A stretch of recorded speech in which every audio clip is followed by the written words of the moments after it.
It is Wednesday, my dudes, which means it's time for another First Thoughts Initial Impressions Epic 7 video. This one will be on Hecate, the newest limited 5-star that was just shown this morning earlier on the E7 YouTube showcase.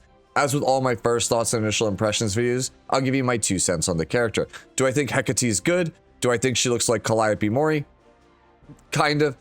All those things you've come to expect from me in a First Thoughts and Initial Impressions video. Without any further ado though, let's take a look at Hecate's S3 animation. Such futile resistance. Fall before your inescapable fate. Such futile resistance. Fall before your inescapable fate. How pitiable your trembling. I'll make it painless. So, I like half of this animation. The first half is absolutely gorgeous. The fist at the end feels kind of weird to me. It feels pretty out of place and feels kind of like it's missing something, right? So I don't know, maybe that's just me. That's just how I feel about the character's animation. Moving on though, in the English dub of Epic 7, Hecate is voiced by Courtney Lynn, who you may recognize as the current voice of Panty from New Panty and Stocking, as well as Lucy from Zenless Zone Zero. Moving on to Hecate's stats, she is an Earth Warrior of the Capricorn zodiac symbol, which means she shares her stat line with a boatload of heroes in Epic 7, including Ken, Robbie, Stark, Shu, Dark Corvus, Disciplinary Prefect Arya, and finally Mediator Kawari. Taking a closer look at her stats, she has 966 attack, 657 defense, 7,323 health, 102 base speed, 15% critical hit chance, 150% critical hit damage, and no starting effectiveness or effect resistance. This translates to the tankiest warrior in all of Epic 7, boasting the highest health and defense totals, but it comes at the expense of having the second lowest attack and second lowest speed for a 5-star warrior in Epic 7. Taking a look at her imprints, she has health percentage for the front and bottom slot of her team, which is pretty nice.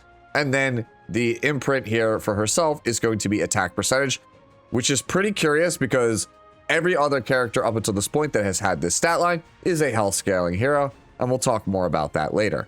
But first, let's go over the character's kit once together so that way we're all on the same page. Starting with Hecate's skill 2 passive, Death's Dominion. Enemy heroes cannot revive and cannot be granted immortality. When attacking, penetrates the target's defense by 85 to 100% based on skill level and cannot trigger a critical hit or a heavy blow. In case you do not know what a heavy blow is, whenever you land an attack that is not a critical hit, there is a chance that it gets an increase to damage, as denoted by having larger gray numbers than normal. Moving on to her skill 3, it is Inescapable Demise. You gain 3 souls upon use, and it has a 6-turn cooldown. After granting increased attack to the caster for 3 turns, attacks the enemy by releasing the force of the Netherworld. When the target is a hero, ignores damage share. Begins the first battle with a full skill cooldown count, so this is similar to characters like Dark Corvus as well as Laya. Soulburn effect for the cost of 10 souls, grants increased greater attack buff for 3 turns as opposed to the standard attack buff. Finally, her basic attack skill is Reaper's Scythe. Attacks the enemy with Sigurd's Scythe before increasing combat readiness of the caster by 20%. When used on the caster's turn, activates Final Deliverance as an extra attack. Final Deliverance is an AoE attack that grants the user stealth for 1 turn and decreases her skill cooldowns by 2 turns. Now that you know the kit, let's talk about the character. Hecate feels like a character that I should absolutely love. Any one of my friends or regulars on Discords know it's no secret that I'm a big fan of Calliope Mori, and I really love the Memento Mori plus Grim Reaper aesthetic. Hecate's design just oozes that same vibe. I'm also a huge fan of them finally adding lore to beloved characters who haven't been playable for the last 7 years of the game. And this character is the wielder of Sigurd's Scythe, an artifact that I've had success with many times in my journeys throughout Orbis.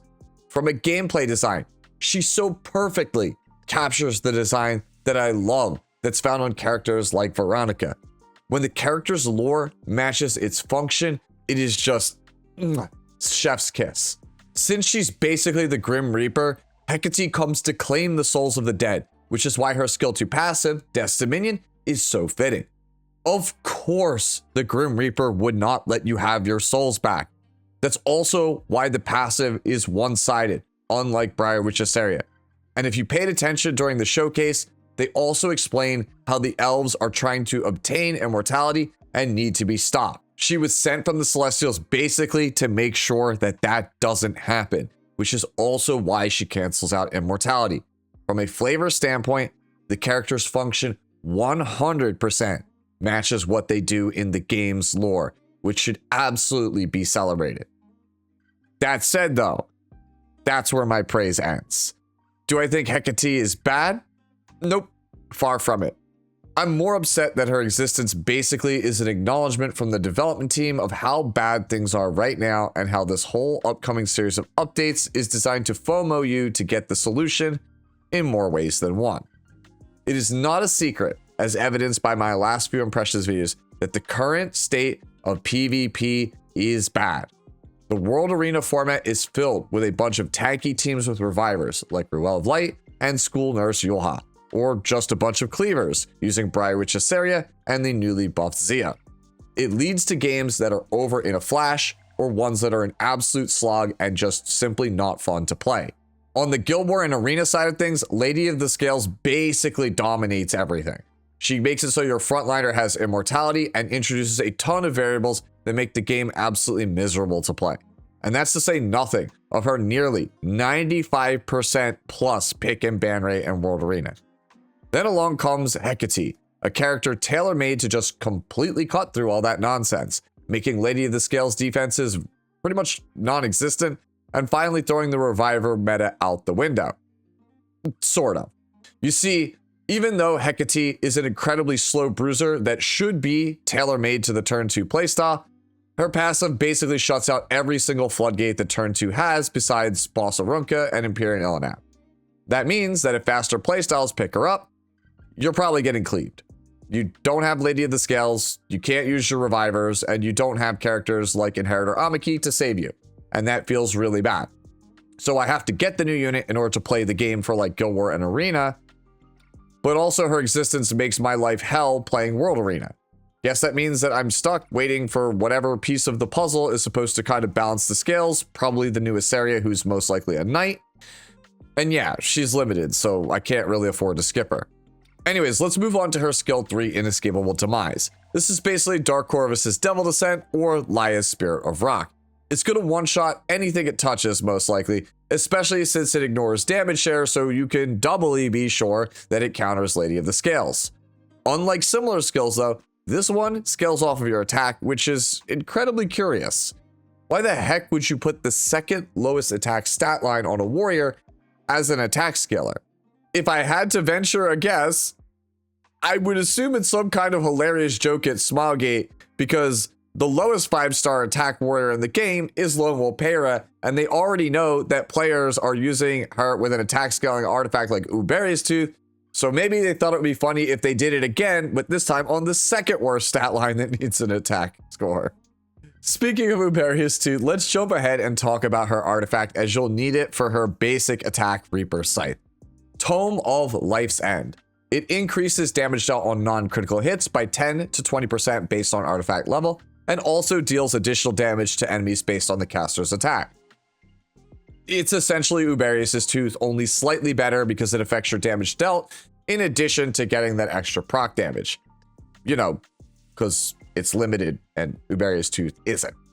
Anyways, let's go back to Reaper Scythe. This is a basic attack that gives 20% combat readiness to the caster, because this is 2025 Epic 7, and every basic attack now needs to give 20% combat readiness, a defense break, cause a dual attack with some ally, or somehow stun you.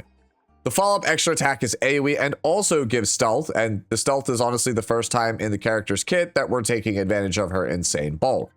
That said, the follow-up extra attack does mean that you have to have Uberius Tooth or Tome of Life's End to actually deal damage with her, because as we know from past units like Senya or Lone Wolf Pera, character isn't really dealing a ton of damage without the artifact, and this is another thing that annoys me. Finally, we come to how to build her, which is the third strike that I have with this character when it comes to my grievances.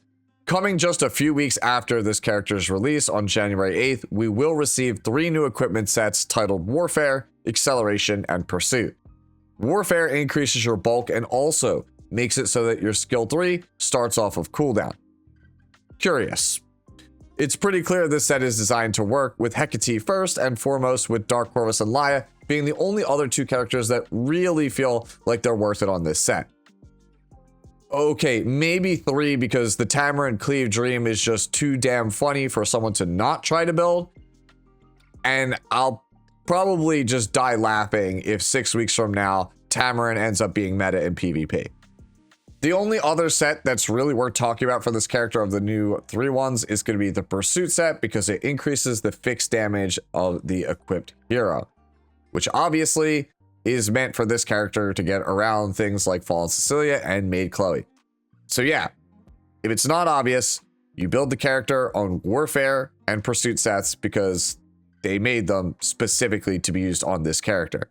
You're basically going to play health or attack percent main stat on every piece on the right side, maybe speed boots, but for the most part, it's just all attack percentage, all health percentage right side pieces, and you'll take speed subs to hopefully offset any speed that you would be missing if you choose not to take speed boots. But hopefully now you can kind of see where I'm coming with my assessment and viewpoint on Hecate. It's a limited character that you cannot afford to miss because she's tailor-made to answer all the issues in the game right now. She has a limited artifact that without makes her feel like an incomplete character, and they are quietly sunsetting riposte and reversal sets and moving them to Rift. These are sets that were made to be specifically used with like 4 characters, give or take, and they've barely been out for even 3 months. And now we're going to introduce 4 new characters with 3 new sets in the next like 6 weeks or so. And those sets just feel like they only work with these new characters and a couple others. Look, I know I use this meme a lot, but I have played these games before. When Bandai broke their games due to excessive power creep, the only way to ensure that the game didn't just completely fall apart was to on-rails the card design so much that it was blatantly obvious how on the nose and restrictive it was. Hecate feels like that to me in spades. An attempt to change the status quo with carefully calculated decisions to ensure that the House of Cards does not topple. And it's so painfully obvious. And those are my thoughts on Hecate. But now I want to hear from you. What do you think about this character? Let me know down in the comments section below. And as always, enjoy the rest of your day, the rest of your week, and I'll catch you in the next one. Later now.